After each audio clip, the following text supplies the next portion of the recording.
When confronting any challenge, the modus operandi is always chunk it down into small components. That's what we're doing with leadership on our 20-second video on leadership. So stay tuned.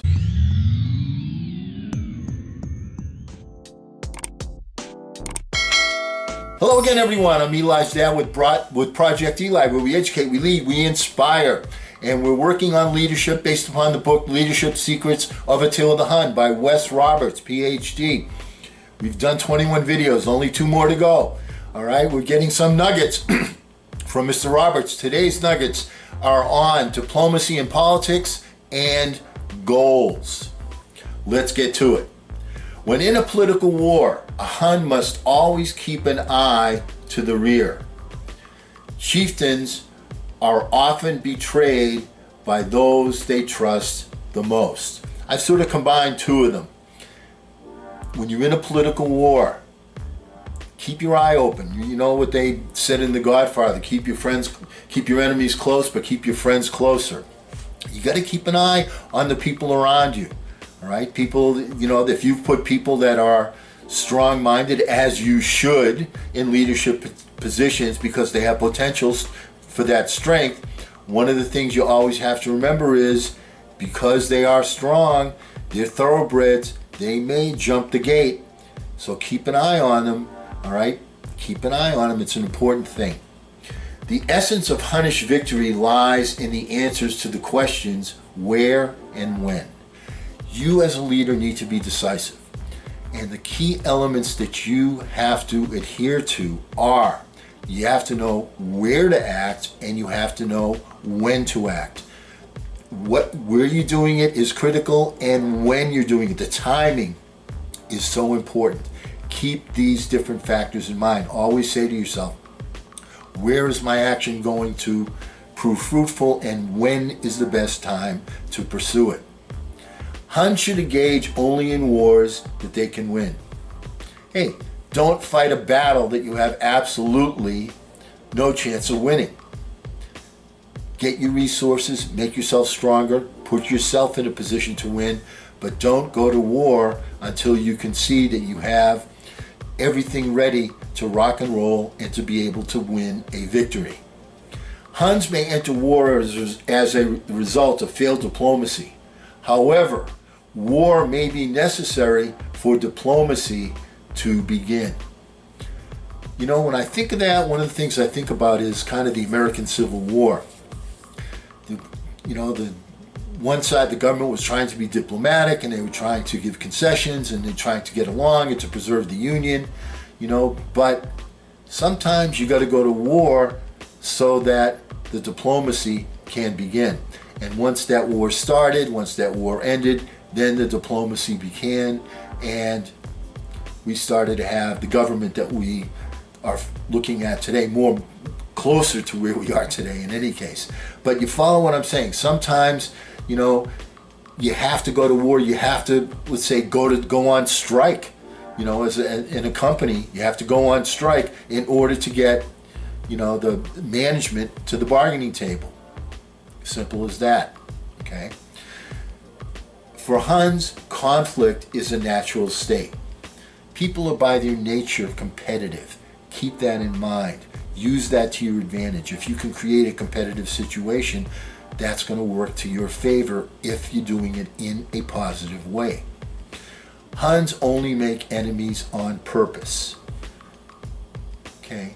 You don't try and get on people's nerves. There are some people that do that. And when they do that, then I try and stay away from that person. I create an enemy, but it's a conscious choice. Keep that in mind as a leader, that people make enemies on purpose. Huns never take by force what can be gained by diplomacy. You don't want to use all of the artillery that you have in your storage if you don't have to use it. So if you can gain a point by talking, by some concessions, by some little intimidation maybe, all right, then you want to gain your your victory without putting yourself at risk. That's the last thing you want to do, is to put yourself at risk. Chieftains should remember that hospitality, warmth, and courtesy will captivate even the most oppressive foe. When you treat people with respect, even if they are on the opposite side of the aisle, then you're more in a position to get things done. Once again, an example I like to think about is President Ronald Reagan and Thomas Tip O'Neill, who was Speaker of the House. One was about as far to the right as you could possibly be politically, the other as far to the left as you could possibly be politically, but they had respect for each other, and that respect allowed them to get some things done. Chieftains are often betrayed by those they trust most. We went over that already. Okay, let's talk about goals now. Superficial goals lead to superficial results. If you're going to have a goal, if you're going to have an objective, make sure it's a worthwhile one. Don't make it one that's like not going to be,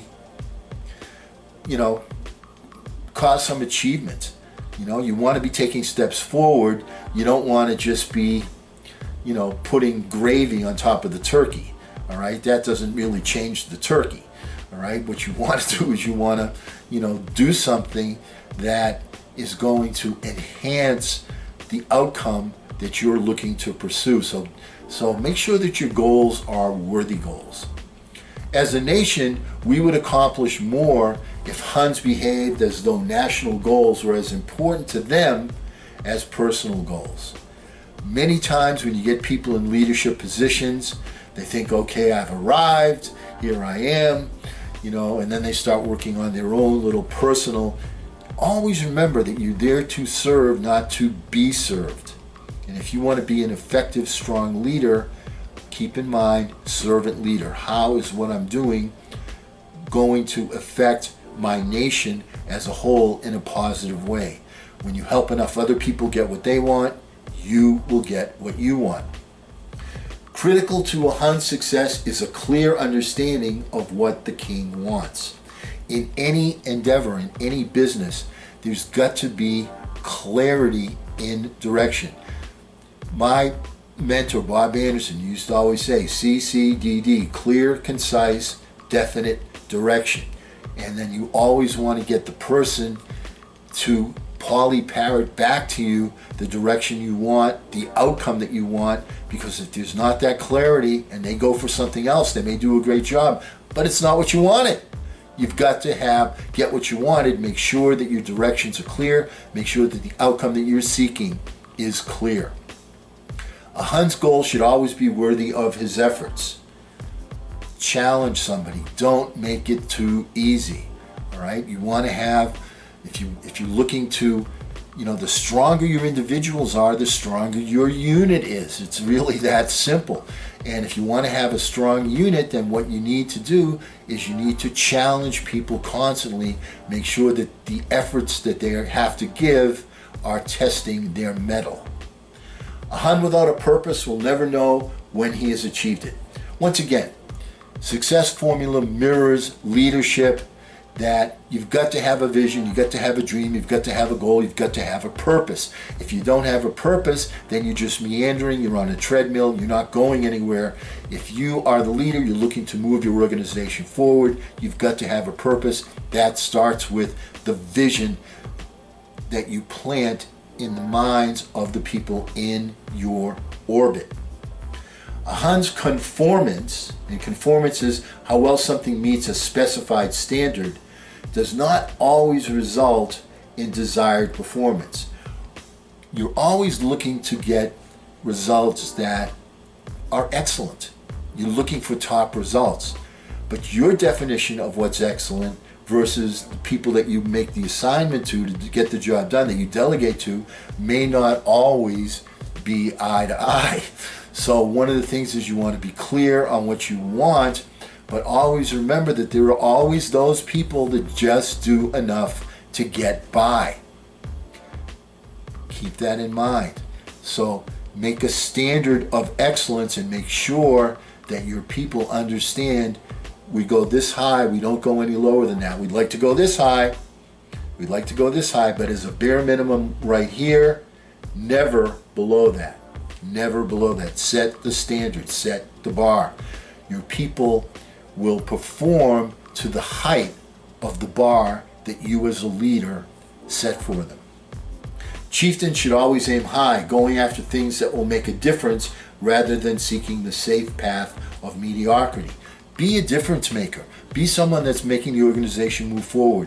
Don't just be maintaining your position, because if you do that, always remember the only thing that's constant in business is change. It's always going to be changing. There may be a lull, there may be a nice little honeymoon period, but remember, it's always going to change. Make sure that you're aiming high.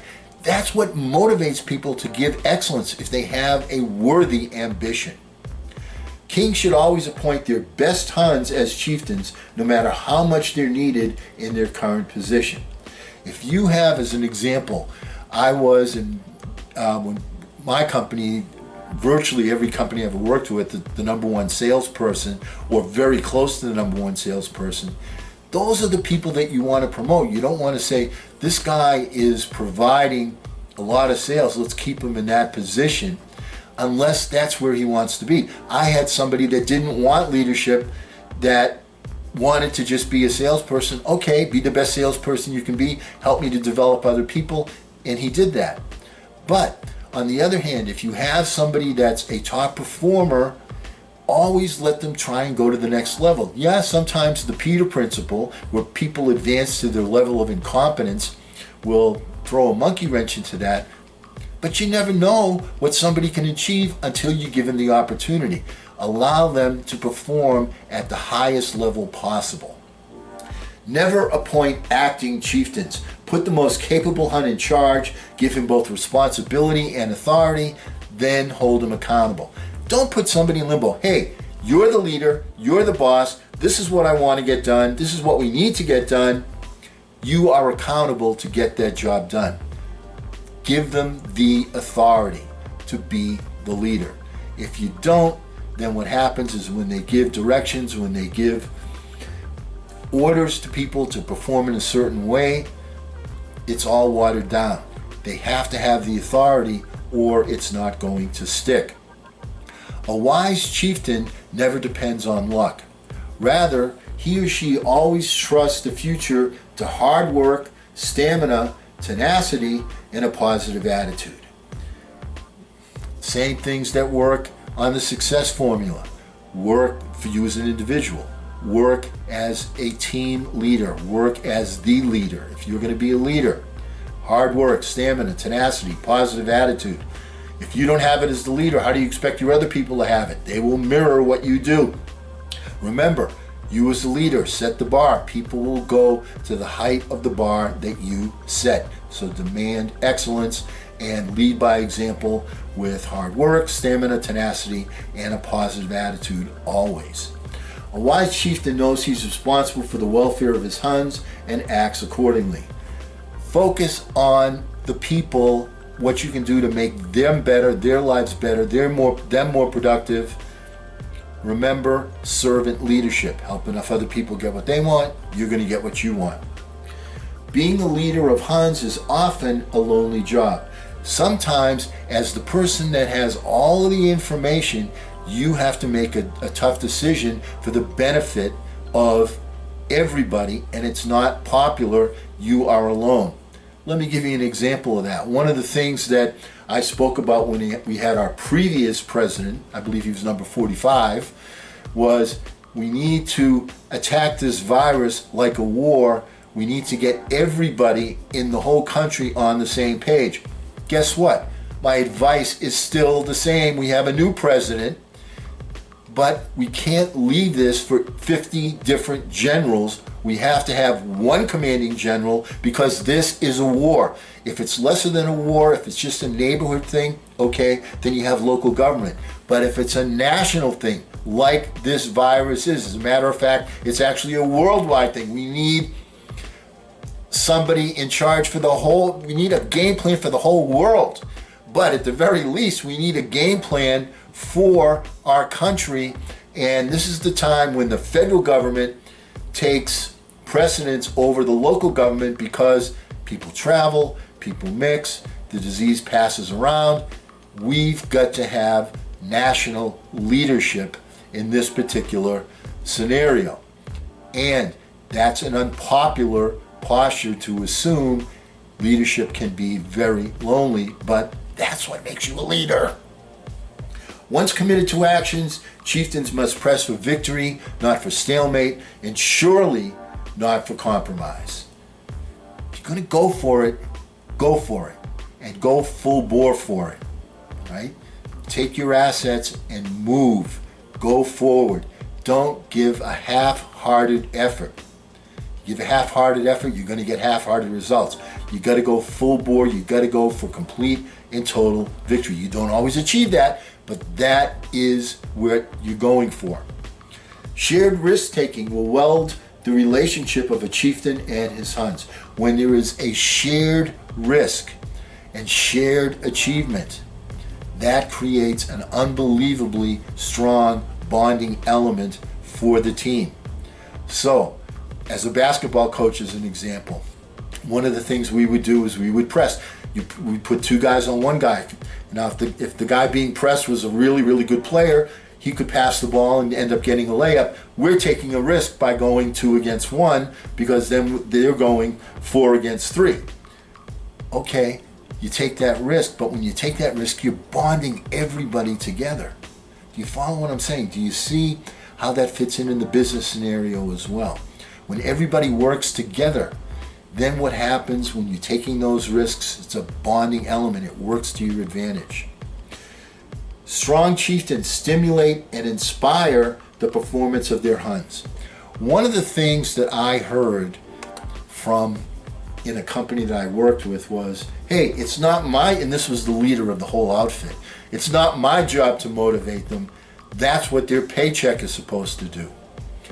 I couldn't disagree more. Leaders always inspire. They inspire. They have a vision. This is what we want to accomplish. Okay, help me get there. You got some ideas? You got some creative ideas to help us get there? That just bonds everybody to the burning desired outcome that you're looking to achieve. Does that make sense? Does it make sense? The best chieftains develop the ability to ask the right questions at the right time. Not only is it critical to know the where and when to act, but it's also critical to put something on the table, bring it to people's attention when it is relevant to do so. And when you do that and it's a relative issue, then more people climb on board. Do you follow what I'm saying? So the timing of presenting things, of putting things on the table, is just as critical as offering the solution. A chieftain can never be in charge if he rides in the rear. If you're going to be a leader, you have to go around and you have to see what's going on at the point of attack. You have to see what's happening at the point of attack. Now, in a football game, how does the coach do that? By looking at the film. In a business scenario, how do you do that? By getting in there and mixing with the people and showing your face and giving encouragement and taking a big look at the big picture. You can't get the best reports secondhand. The best reports are always firsthand. As a leader, once again, don't be a reservoir. Don't be sitting in your office. Be a river. Go out into the countryside and flow and see what's evolving. Okay, gave you some more nuggets today. Next time we get together, our last chapter from Leadership Secrets of Attila the Hun by Wes Roberts. Once again, huge shout out. Until that time, remember, don't ration the passion, fashion the passion. I'm Eli's dad.